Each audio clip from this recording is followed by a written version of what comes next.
Muito boa noite, que alegria estarmos juntos em mais um culto ao nome do Senhor Jesus. Nós aqui da Igreja Evangélica do Caminho, junto com vários outros irmãos, todos da Igreja Cristã, e é isso que importa. Que bom que você veio, compartilhe essa transmissão via Facebook com teus amigos, com teus colegas. Também estamos no YouTube nesse momento, para juntos louvarmos ao nosso Deus. Eu queria começar na noite de hoje fazendo a leitura do profeta Isaías, lá no seu capítulo 55, versículo 8 em diante, onde Isaías diz assim: Porque os meus pensamentos não são os pensamentos de vocês, e os caminhos de vocês não são os meus caminhos, diz o Senhor. Porque assim como os céus são mais altos do que a terra, assim os meus caminhos são mais altos do que os seus caminhos. E os meus pensamentos são mais altos do que os pensamentos de vocês. Porque assim como a chuva e a neve descem dos céus e para lá não voltam, sem que primeiro reguem a terra e a fecundem e a façam brotar, para dar semente ao semeador e pão ao que come, assim será a palavra que sair da minha boca. Não voltará para mim vazia, mas fará o que me apraz, e prosperará naquilo para que a designei. Isaías começa sendo boca de Deus aqui, dizendo que de fato há uma distância enorme entre nós e o Criador, entre nós e o verdadeiro Deus. Por outro lado, essa distância é encurtada pela iniciativa desse Deus e Pai ao nos enviar o seu Filho Jesus. E a promessa ainda é mais estimulante para nós. A palavra não vai voltar vazia. Ora, como não entender que aqui Deus faz referência à encarnação, a um Deus que se faz gente e a um Deus que prospera nos planos que idealiza? Ele o executou tudo perfeitamente. Então, meu irmão, minha irmã, eu sei que às vezes a gente se sente pequeno, a gente se sente modesto, se sente incapaz, se sente pequeno, inclusive no meio de tanta gente, de tantas coisas para Deus observar, cuidar, planejar, mas é incrível. Deus fez cada um de nós com um propósito, e Deus cuida de cada um de nós segundo o seu propósito. E mais, Deus é próspero naquilo que planeja e executa. E a boa notícia é essa aqui: usando um elemento da natureza, assim como a terra é fecundada, nós também somos fecundados pela palavra de Deus, que perdoa, que consola e que liberta. Então vamos cantar hoje a esse Deus grande, soberano, diferente dos seres humanos. Ele é Deus, mas esse Deus se fez gente, e a palavra se fez carne, e habitou entre nós cheio de graça e de verdade, o próprio Filho de Deus. Pai, muito obrigado por tua promessa.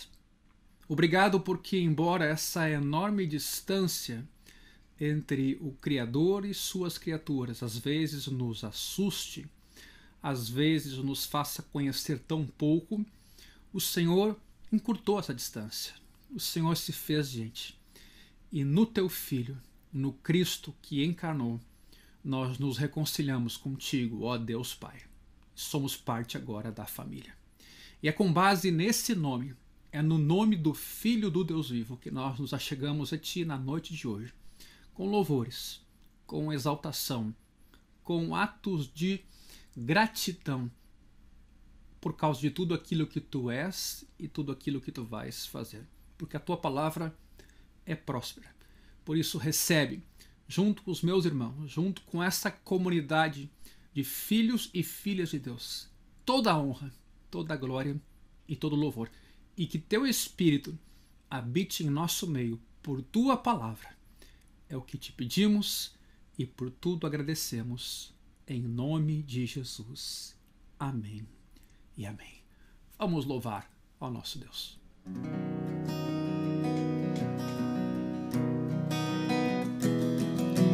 Veja o amor do Pai, mistério que não posso entender. Quão grande é o seu amor e o quanto nos deseja.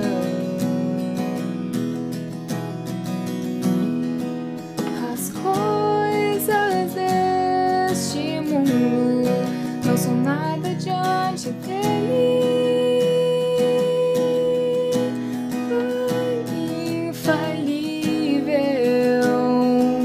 o que se compara a ti? Veja o Filho de Deus, o leão e o cordeiro dado a nós.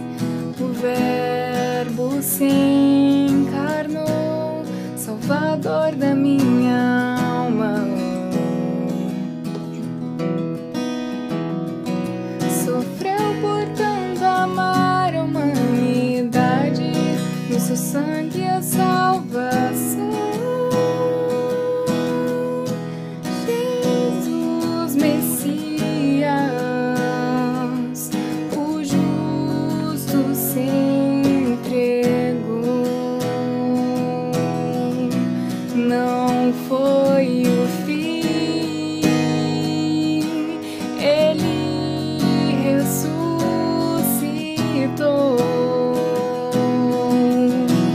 Canta minha alma, canta minha alma, que amor tão grande, que amor tão grande,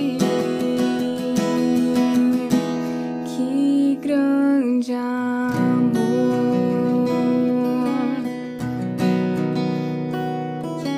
Veja comigo está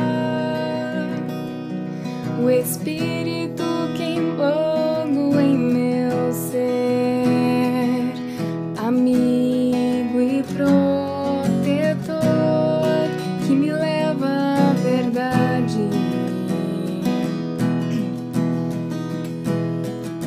Traz luz pro meu perdido coração, até meu tempo aqui findar. Oh, Santo Espírito, teu reino quero ver. Oh, Santo Espírito, faz em mim o teu querer. Canta minha alma, canta minha alma, que amor tão grande, que amor tão grande. Canta minha alma, canta minha alma, que amor tão grande, que amor tão grande, que grande amor, meu Deus. O que era e há de vir, prepararei o seu caminho até o fim. Por entre as nuvens ele vem.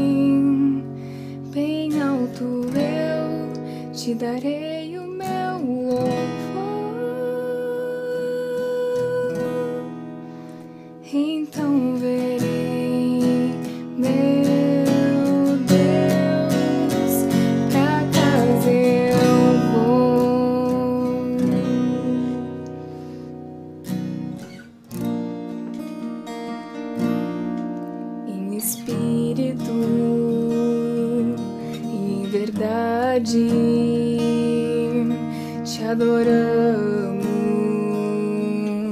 te adoramos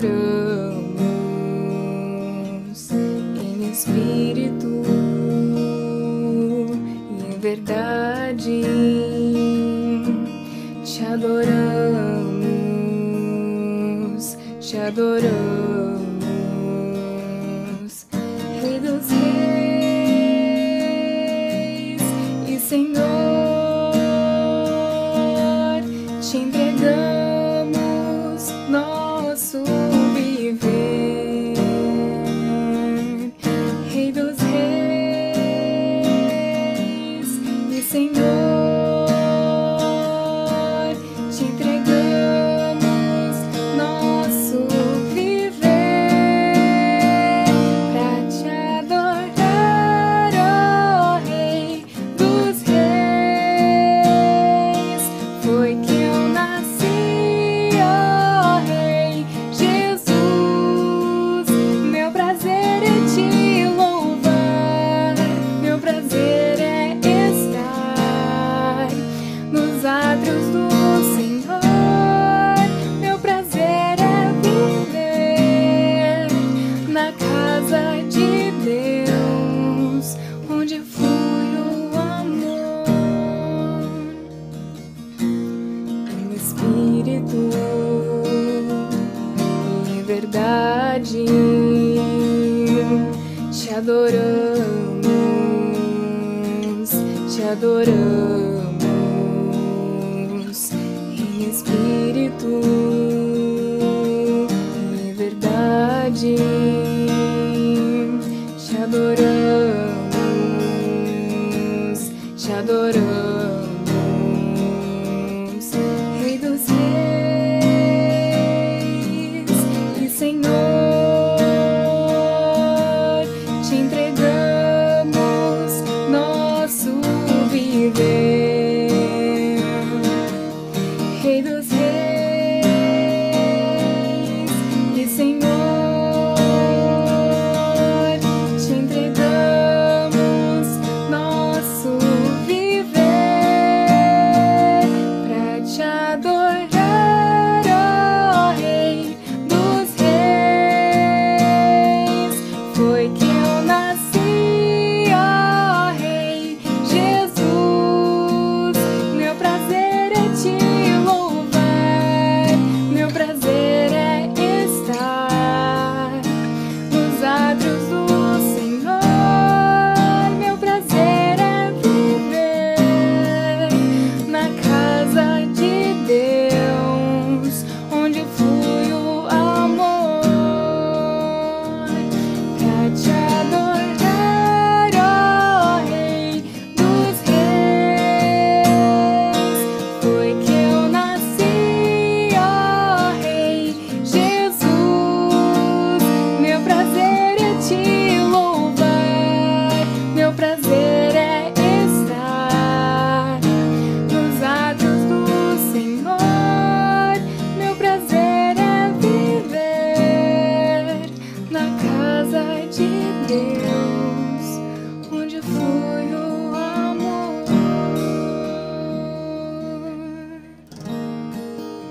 muita alegria estarmos juntos e eu queria já prontamente me dirigir ao texto de Gálatas.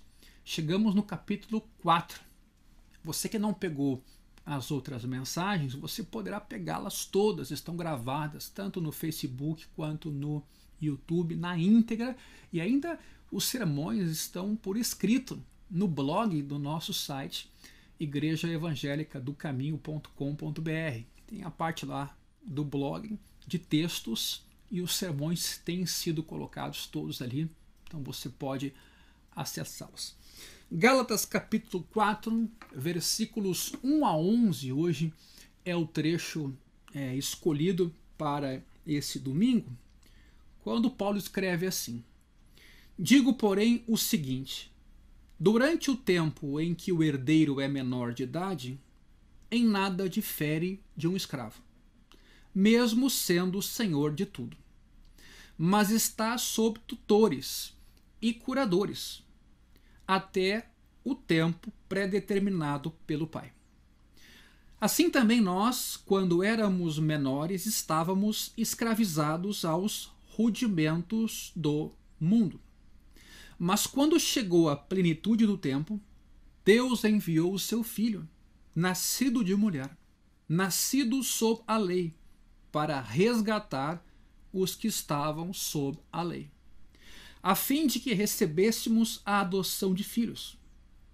E porque vocês são filhos, Deus enviou o Espírito de seu Filho ao nosso coração. E esse Espírito clama: Abba, Pai. Assim você já não é mais escravo, porém filho. E sendo filho, também é herdeiro por Deus. Mas no passado, quando vocês não conheciam a Deus, vocês eram escravos de deuses que por natureza não são deuses. Mas agora que vocês conhecem a Deus, ou melhor, agora que vocês são conhecidos por Deus, como é que estão voltando outra vez aos rudimentos fracos e pobres, aos quais de novo querem servir como escravos? Vocês guardam dias, meses, tempos e anos. Receio que o meu trabalho por vocês tenha sido em vão. Ora, nessa passagem escolhida para hoje, Paulo trata da condição do ser humano. Condição essa sob a lei, nos versículos 1 a 3, inclusive. Mas também da nossa condição em Cristo. E ele vai fazer um apelo para que a gente consiga desenvolver uma vida cristã nos versículos 8 a 11. Em outras palavras, e aqui uma paráfrase: antes éramos escravos, agora somos filhos. Como então podemos retornar à antiga escravidão? Paulo sugere que incoerência, tendo se tornado filhos, como podemos voltar à escravidão? Sob a lei, Paulo diz, os seres humanos são como um herdeiro durante a infância ou a minoridade, né? Quando ainda a criança não atingiu o pleno gozo dos seus direitos civis. Ou seja, o herdeiro tem a promessa apenas da herança, mas ainda não teve a experiência da herança porque é criança. Essa é a metáfora que Paulo cria aqui. Nesse momento, então, embora já tenha direito à herança, ele acaba sendo, na prática, tratado como escravo. E é assim que a NTLH redige o versículo 1. Na prática, esse herdeiro menor é tratado como escravo. Paulo escreve que esse filho menor está sob tutores e curadores. Expressão, aliás, que a gente já viu num outro momento. E o que fazem esses tutores ou curadores em relação à criança? Agem como superintendentes, como administradores da própria pessoa que eles cuidam e das suas propriedades. Assim, esses tutores dão ordens, dão orientação, praticam até disciplina em relação a essa criança que não tem liberdade está tutoriada e sofre restrições. Como herdeiro, então, esse menor, ele é senhor. Sim, ele tem a propriedade da herança, embora não possa desfrutá-la. Mas até crescer, ele não está em melhor condição do que a de um escravo. E vai permanecer assim, diz o versículo 2, até o tempo predeterminado pelo Pai. Veja, Deus tem um tempo para todas as coisas. Veja como Deus tem um conselho e uma determinação. E até que Deus então decida, esse tempo não chega ao fim. O versículo 3, então, explicita uma fala de Paulo. Assim também nós, ele continua, estávamos debaixo da lei. Então ele pega a metáfora agora do filho mais novo e aplica a sua realidade ou a realidade dos crentes. Nós estávamos debaixo da lei, antes da manifestação de Cristo. E éramos herdeiros da promessa feita a Abraão. Vivíamos uma espécie de escravidão, a da lei, que foi nosso guardião. Lembra lá do capítulo 3, versículo 24, quando a gente lidou com esse assunto? A lei se tornou o guardião para nos conduzir a Cristo. E esse guardião era importante até a gente ser resgatado, como diz o versículo 5 do capítulo 4 agora, desse texto, para resgatar o que estava, ou os que estavam sob a lei. No versículo 3, a lei parece estar aqui, inclusive, igualada à expressão rudimentos do mundo, como a gente leu. Expressão essa que aparece também no versículo 9. E lá no versículo 9, inclusive, Paulo vai dizer que esses rudimentos são fracos e pobres. Por que, em síntese? Porque a lei não tem força para nos remir por si própria, ela mostra o nosso pecado, ela é um espelho que nos coloca diante de nossa realidade. E também esses rudimentos são pobres porque os rudimentos do mundo não têm a riqueza para nos abençoar. Eles são limitados. Rudimentos do mundo é uma expressão no grego stoicheia, que eu poderia traduzir literalmente como elementos. A palavra pode ser usada no sentido de coisas elementares. O ABC, sabe? Hebreus 5:12, o autor aos Hebreus chega a dizer que a gente deve deixar os princípios elementares da doutrina de Cristo e nos lançarmos para aquilo que é perfeito, aquilo que é básico. Nesse sentido, Paulo estaria comparando o período da lei do Antigo Testamento à educação rudimentar do povo de Deus, que foi mais tarde ressignificada em Cristo, ou completada em Cristo. Mas a NTLH, nova tradução da linguagem de hoje, em relação ao versículo 3, oferece uma outra possibilidade de tradução. Ou seja, poderes espirituais que dominam o mundo seria a tradução para rudimentos do mundo na Nova Almeida atualizada. Ora, no mundo antigo, sempre é bom lembrar, esses poderes espirituais que dominam o mundo eram associados aos elementos físicos, terra, fogo, ar e água, ou até mesmo aos corpos celestes, a lua, o sol, as estrelas, porque tudo isso controlava os festivais periódicos que aconteciam na Terra.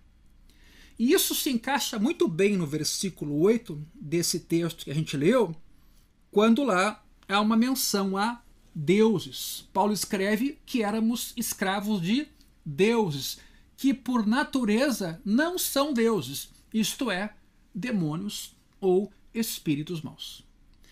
Mas como a servidão da lei, essa é uma pergunta importante, pode ser chamada de servidão a maus espíritos? A lei não vem de Deus? Ora, como a lei foi dada por Deus, através de Moisés, e vimos isso nos outros encontros, e até através de anjos, como diz o capítulo 3, versículo 19, o diabo tomou nas mãos uma coisa boa, a lei, e a distorceu para seus intentos malignos, a fim de quê? escravizar o ser humano. Aliás, se tem coisa que o diabo faz é perverter aquilo que Deus criou para ser bom. Ou seja, assim como o guardião, no capítulo 3, versículo 24, daquela criança, que era uma metáfora, pode maltratá-la durante a sua minoridade, ela não faz o mesmo trabalho que um pai, o diabo acabou explorando a boa lei de Deus a fim de tiranizar pessoas de uma maneira que Deus jamais intentou, jamais imaginou, jamais planejou. Veja como isso é importante. Deus queria que a lei revelasse o pecado e acabasse levando o ser humano para Cristo, mas Satanás usou da mesma lei para revelar o pecado, mas levar o ser humano ao desespero. Por isso que ainda hoje há quem pense que quem condena o ser humano é o diabo. Que o ser humano que peca cai em condenação diante do diabo e o diabo se encarrega do destino trágico desta pessoa. O próprio Jesus vai nos dizer nos evangelhos que a gente tem que temer antes aquele que pode lançar a nossa alma no inferno. E não é o diabo, é o próprio Deus. Mas atenção, o diabo se utiliza de uma lei que explicita o nosso pecado para destruir a nossa consciência, para nos levar a uma culpa sem remédio, nos levar ao desespero, quem sabe ao suicídio, como se não houvesse esperança.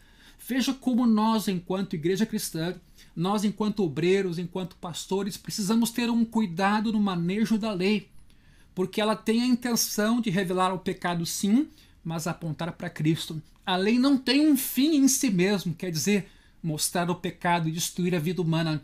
Ela mostra o pecado, mas aponta para o Salvador. Como isso é importante. Por isso, repito, Deus queria que a lei revelasse o pecado e acabasse levando o ser humano a Cristo, mas Satanás usou a lei para revelar o pecado e levar o ser humano ao desespero. Deus pretendia que a lei fosse um degrau para a liberdade. Satanás usa a lei como um beco sem saída, enganando os simples e levando a cada um deles a crer que não há escape da sua terrível escravidão. Como tem gente hoje dentro da igreja que se sente condenada, banida, não amada por Deus, sem esperança de salvamento. Ora, onde nós chegamos se o evangelho é o poder de Deus para salvar todo aquele que crê? Por isso que Paulo vai dizer que o obreiro aprovado maneja bem a palavra da Escritura. Ele sabe quando a lei deve ser pregada e quando o evangelho deve ser apresentado. Ele não apresenta a lei no lugar do evangelho e nem o evangelho no lugar da lei. Para o soberbo, o altivo, o que acha que não é pecador, a lei é um espelho para fazer o diagnóstico. Mas para o caído, o evangelho é esperança de perdão e de consolo. O que o diabo faz? Nos culpa, destrói a nossa consciência, acaba com a nossa esperança, nos tira os olhos de Cristo e olha para o nosso ponto de escravidão, onde não há esperança alguma. A escravidão sob a lei durou cerca de 1.300 anos aproximadamente. Que tempo difícil! Embora todos os rituais que o povo de Israel fazia e com isso se dava conta da graça de Deus, do favor de Deus que perdoa, de novo o povo tomava sobre si a lei como um peso, como um fardo, que lhe apontava o pecado e não lhe dava esperança. Mas atenção, meus irmãos, chegou a plenitude dos tempos. O capítulo 4, versículo 4, nos fala exatamente desse tempo, quando Deus se fez gente, quando o Cristo tomou forma humana. Em Marcos 1,15, temos uma outra expressão que diz: o tempo está cumprido, disse Jesus. Quer dizer, a vinda do Cristo na pessoa de Jesus definiu esse cumprimento, esse aspecto temporal. Veio a plenitude do tempo, quando as crianças menores que estavam sob tutores agora podem desfrutar de maioridade e tocar na promessa, e herdar a promessa e ter um encontro com o Cristo. Sobre esse tempo determinado, porque ele existe. Bom, Roma havia conquistado e subjugado o mundo conhecido de então. Ela havia, esse império havia criado estradas próprias romanas, guardadas por romanos, facilitando o ir e vir e a propagação do evangelho. Ou seja, a Pax Romana era uma ação de subjugar as nações conquistadas, mas respeitando os seus deuses locais, estabelecendo um tipo de paz também de ir e vir que facilitava o trânsito do evangelho. A mensagem se divulgando aqui e acolá. Ao mesmo tempo, a língua grega e a cultura grega deram coesão àquela sociedade de então, deram uma certa harmonia àquele povo que facilitou as viagens de Paulo e também o ministério de Jesus. Além disso, isso é muito importante, os deuses mitológicos de Grécia e Roma começavam a perder a sua influência sobre o povo comum, perdiam credibilidade e havia uma sede por uma religião verdadeira, por um encontro verdadeiro com um transcendente ou um encontro com o sentido da vida. E mais, porque esse tempo se cumpre, porque essa conjugação de fatores talvez também colabora para o advento de Cristo, o próprio povo judeu estava com muita expectativa de uma libertação, tanto do Império Romano, mas também do pecado, da hipocrisia, da escravidão. 400 anos de silêncio profético haviam se passado, nada mais se ouvia do céu, a não ser agora com João Batista e com o Cristo. Então renasce uma esperança de salvamento da nação de Israel. Esse foi o tempo que Deus entendeu determinado. Nos versículos 4 e 5, há destaque para uma frase importante.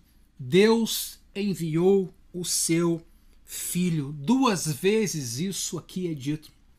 Ele não queria somente resgatar as pessoas dos seus pecados, ele queria também adotá-las como filhos. As 2 palavras são usadas, resgate e adoção. Não é só uma libertação da dor e do sofrimento, é o desfrute da filiação, da família, da harmonia com Deus. Quanta gente hoje não se deu conta ainda que Deus não quer só libertar-nos do pecado e do inferno, Deus nos quer dar vida e vida em abundância. Ora, o resgate, a adoção, a transformação de escravos em filhos é o que Paulo está dizendo que aconteceu com o Filho de Deus por meio de Jesus. Isso era algo, inclusive, previsto na legislação romana.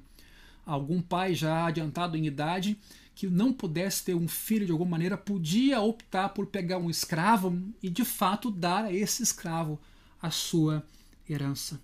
Essa redenção ocorreu pela morte de Cristo. Nós vimos isso no capítulo 1, versículo 4. Cristo se entregou a si mesmo pelos nossos pecados para nos livrar deste mundo perverso, segundo a vontade de nosso Deus e Pai. No capítulo 3, versículo 13, ainda lemos que ele se fez maldição em nosso lugar. A ênfase de Paulo aqui é no sentido de dizer que aquele a quem Deus enviou era perfeitamente qualificado para a obra que tinha pela frente. Ele era o Filho de Deus. Nasceu de uma mãe humana, embora o nome dela não é mencionado aqui. Aliás, Paulo não menciona Maria no sentido de dar ênfase à mãe de Jesus em nenhum momento sequer, embora diga aqui que nasceu de uma mãe humana. Vindo então por isso o Cristo a ser o único Deus homem em toda a história, o único da face da terra. Também Paulo diz que ele nasce sob a lei, isto é, ele nasce de uma mãe judia, numa nação judia e sujeito à lei judaica. E durante toda a sua vida, Jesus se submete a todas as exigências da lei de Deus, vindo a vencer todas as tentações. Já que todos os demais, antes dele, e por que não dizer depois de Jesus, todos fracassaram em cumprir a lei.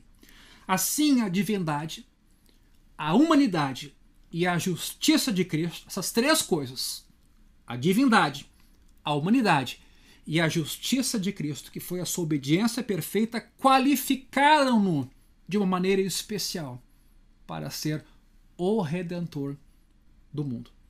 Se Jesus não fosse humano, não poderia ter remido os seres humanos. Se não fosse justo, não poderia ter remido os injustos. E se não fosse o Filho de Deus, não poderia ter remido as pessoas para Deus, tornando cada uma delas filhas de Deus.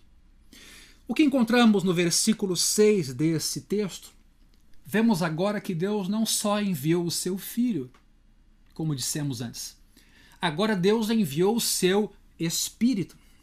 Os verbos gregos para enviar, que aparecem tanto no versículo 4 quanto no 6, vejam, para Jesus e para Espírito, são a mesma palavra grega, e estão no mesmo tempo, exapesteilen. Houve um duplo envio por parte do Pai. Ele enviou o Filho e ele enviou o Espírito. E vejam aqui a manifestação da Trindade. Porque primeiro Deus envia o Filho ao mundo, depois Deus envia o seu Espírito aos corações. E por fim, o Espírito nos corações clama, Abba, clama, Pai. E ainda há gente que conteste a doutrina da Trindade ou a existência das três pessoas em um só Deus. Ora, essa ação aqui do Espírito clamando Pai é descrita em Romanos capítulo 8. Aliás, já pregamos sobre todo o capítulo 8 alguns cultos atrás. É nos termos seguintes: quando clamamos Pai, é o próprio Espírito que confirma ao nosso espírito que somos filhos de Deus. Então, é tanto a gente que clama, como o próprio Espírito clama em nós. Pai, Abba, expressão aramaica. É esse termo aramaico para pai, que temos em nossa Bíblia, Abba, transliterado, literalmente, né? Usado por Jesus numa relação muito íntima que ele tinha com Deus, chamando-lhe Pai, em especial na oração que ele ensinou, Pai Nosso que estás no céu. Ou seja, uma outra maneira de falar Abba, Pai, poderia ser Pai, meu Pai, no sentido de uma intimidade, de uma familiaridade, de uma relação próxima. Deus não queria somente, meus irmãos, garantir a nossa filiação, nos tirando da escravidão. Ele também queria nos dar a certeza dessa filiação através do seu Espírito em nós. Uma experiência. Nascer de novo é uma experiência. E quem nasce de novo tem o Espírito de Deus. Aliás, como nós repetimos isso na nossa série de estudos em Romanos 8, que você pode acompanhar também nas nossas mídias. Quer dizer, Deus não só quer o status de filhos pela fé em Cristo, Deus nos dá certeza, mediante o seu Espírito, em nós que clama, Abba, Pai.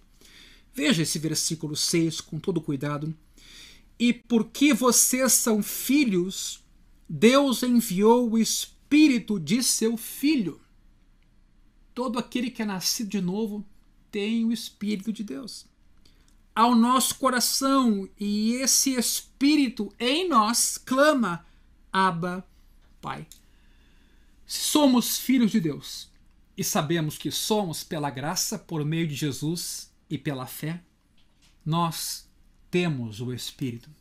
Ainda há gente com dúvida a esse respeito. Acha que crer em Cristo é uma primeira fase da sua caminhada e que o Espírito Santo vem somente depois. Não há base bíblica para isso. Temos mais um texto aqui evidenciando que o Filho de Deus tem esta certeza, esse testemunhar do Espírito no seu coração. Isso se verifica também através de uma intimidade muito carinhosa, do acesso que a gente tem a Deus em oração. Quando nos descobrimos na prática, não só no novo nascimento, mas quando oramos, como descobrimos essa filiação. Não nos sentimos escravos, nos sentimos pertencentes a uma família, nos sentimos filhos de Deus. E se somos cristãos, filhos e herdeiros do Pai, o versículo 7 vai dizer: tudo isso é possível por causa de Deus. Veja, assim você já não é mais escravo, porém filho, e sendo filho também herdeiro por Deus. A salvação é uma obra de Deus, meu irmão. Porque se entrar a ação humana, a gente nunca vai ter certeza de que fez o suficiente. Ou se fez qualitativamente o suficiente. Por isso aqui, vejam como Paulo reforça essa ação exclusiva de Deus. Se você não é mais escravo, porém filho, e sendo filho herdeiro por Deus, quer dizer, tudo é devido ao nosso Deus, tudo é por ação exclusiva do nosso Deus. Os versículos 8 a 10 explicitam Paulo contrastando novamente o que a gente era e aquilo que a gente se tornou. Só que agora o tema é o conhecimento de Deus. Nossa escravidão era aos espíritos do mal. Por quê? Por causa da nossa ignorância de Deus. Veja como a ação de espíritos maus em nossa vida não tem a ver com a gente procurar ciências ocultas ou forças das trevas necessariamente no ocultismo ou em qualquer outro lugar semelhante na magia. O fato de a gente não conhecer a Deus nos põe em escravidão junto a espíritos maus, mesmo que a gente não tenha consciência. Aliás, a gente não tem tanta consciência sobre tanta coisa. A gente conhece tão pouco a respeito de nós mesmos. Nossa escravidão, Paulo vai mostrar aqui, era aos espíritos do mal, devido ao quê? A nossa ignorância de Deus. Nossa filiação, por outro lado, consiste no conhecimento de Deus, sabendo quem Ele é, na intimidade de uma comunhão pessoal, mas só depois de primeiro termos sido conhecidos por Ele. Veja como Paulo escreve no versículo 9: mas agora que vocês conhecem a Deus, aí ele diz, ou melhor, agora que vocês são conhecidos por Deus, porque conhecer aqui tem a ver com intimidade, com escolha, com relacionamento. É um verbo muito comum, inclusive, no Antigo Testamento. Na verdade, é Deus quem nos conhece, quem nos procura, quem toma a iniciativa de nos escolher para a salvação, e a consequência é que Ele se dá a conhecer a nós, então nós podemos conhecê-lo e desfrutar dessa pessoa maravilhosa. Por isso, nossa filiação aqui, a partir desses versículos, é encarada do ponto de vista do conhecimento de Deus, depois que Ele nos conheceu.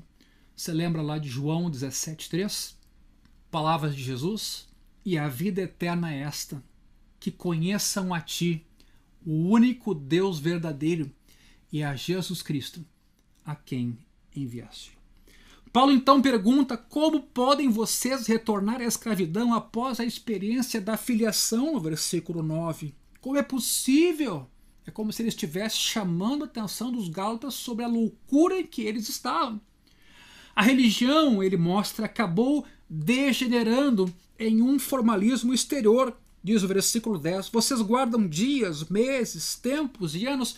É muito possível que os judaizantes estivessem impondo um calendário litúrgico de uma maneira muito intensa para aqueles crentes gálatas que cederam a essa imposição. Já não é mais a religião a livre e alegre comunhão de filhos com o Pai que os gálatas já tinham desfrutado. Veja bem, eles se perderam no meio do caminho, eles chegaram a ter a experiência de filhos de Deus porque foram fruto do trabalho do apóstolo Paulo e dos seus colegas, mas no meio do caminho se perderam em termos de referência e tornaram obra aquilo que Deus fez gratuitamente, por ação sua exclusiva. O que virou então a religião dos gálatas uma enfadonha rotina de regras e regulamentos, a ponto de Paulo usar essa expressão: vocês guardam dias, meses, tempos e anos, e dizendo que isso era rudimentos do mundo. Que palavra dura Paulo dirige aos gálatas. Paulo chega a dizer que receava, no versículo 11, que o trabalho dele tinha sido em vão.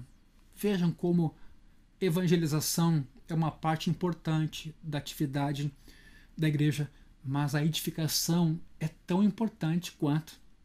Nós pregamos o evangelho hoje, nós anunciamos Cristo, mas nós também precisamos ensinar a doutrina, viver, incorporar a doutrina, encarnar a doutrina, sob pena de as pessoas se perderem às vezes, tendo recebido um evangelho claro e bem definido, mas depois dando ouvidos a heresias, falsos mestres, descambando para um outro evangelho que Paulo diz não existe. Paulo chega então a escrever que receava que o seu trabalho tivesse sido em vão. Era como se o filho pródigo na parábola do pai amoroso, e eu estou mudando aqui o nome, é claro, né? Eu acho que não é justo chamar aquela parábola de filho pródigo, eu acho que a ênfase está num Deus de amor, ou a gente podia nomear aquela parábola de filho pródigo e de irmão mais velho de coração duro, né? Que acabou não participando da festa. Mas era como se o filho pródigo nessa parábola estivesse dizendo: tu me fizeste teu filho, mas eu prefiro ser um escravo. Uma coisa é dizer que não merecemos, como disse esse filho pródigo, quando se deu conta do seu pecado, ele disse para o pai, reencontrando-se com ele: eu não sou digno de ser chamado teu filho, trata-me como um escravo. Mas outra coisa é você ser filho e pedir para ser escravo. Vejam como Paulo usa também da sabedoria e da inteligência para abrir os olhos dos gálatas quanto à loucura em que estavam inseridos. Uma coisa é a gente dizer que não merece. Outra é a gente dizer que não queremos ser filhos. Veja o resultado da influência dos judaizantes na Galácia, dos falsos mestres que tentaram ajudar os gálatas e se distanciaram de Cristo, se afastaram do Evangelho. Duas coisas eu destaco aqui por fim. Primeira, o que é a vida cristã? É a vida de filhos de Deus, não de escravos. É liberdade, não é servidão.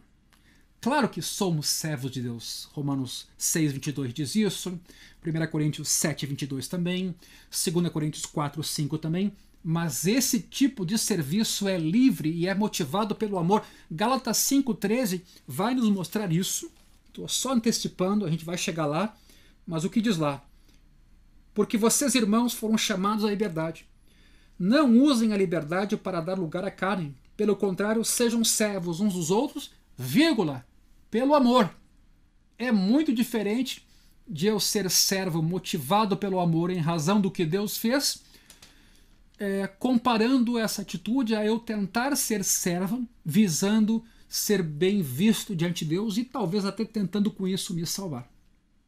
Ora, o próprio John Wesley, num dado momento, recordou as suas intensas práticas religiosas antes da conversão. Wesley já era ministro da igreja. Depois da sua formatura em Oxford, foi um cara muito diligente, cuidando dos pobres, esmolando, jejuando, guardando o sábado, guardando o domingo. Era uma pessoa assim incansável, mas num dado momento da sua vida ele tem o encontro com o Cristo que lhe justifica.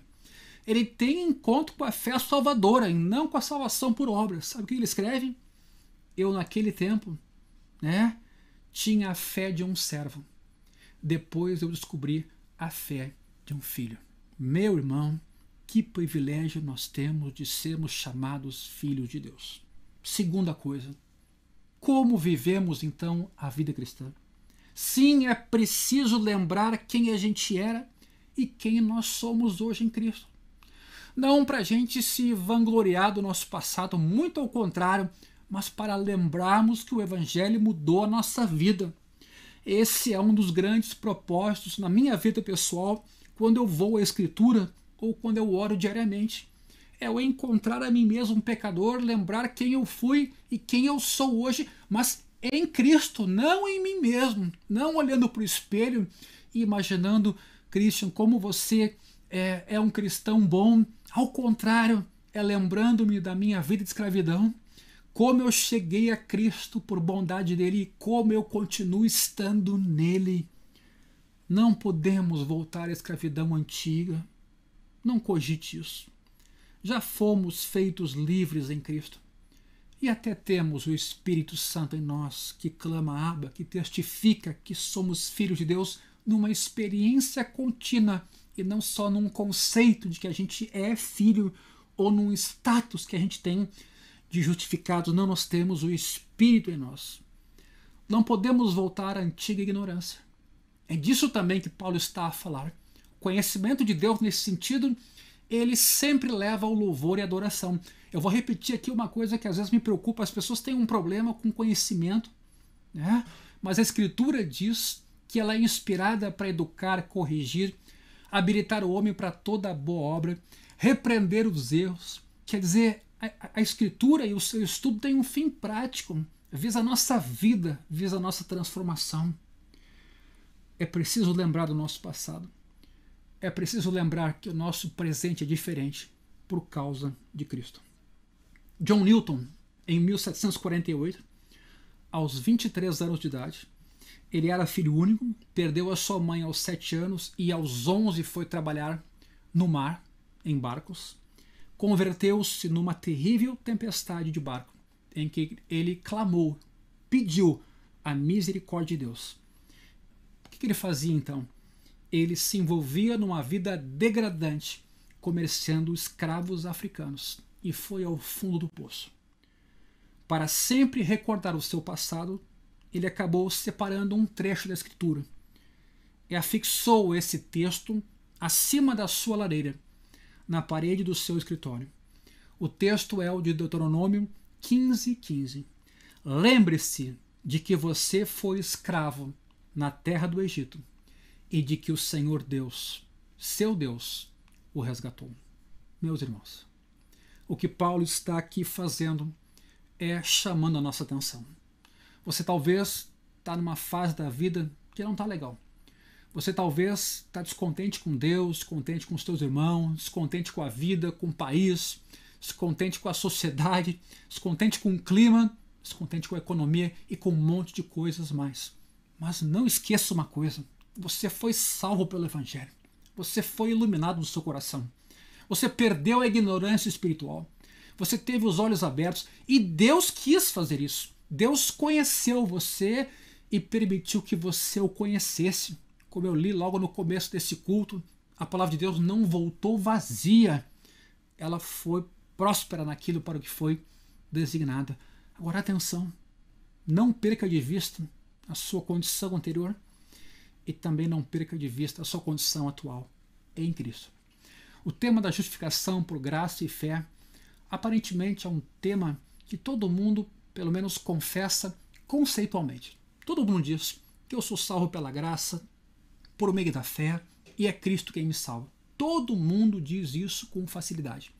Mas quando a gente prova ou atesta que entendeu essa doutrina, quando em nossa jornada diária nos sentimos pequenos, e ao nos sentirmos pequenos, só nos sentimos assim por quê? Porque estamos tentando nos salvar.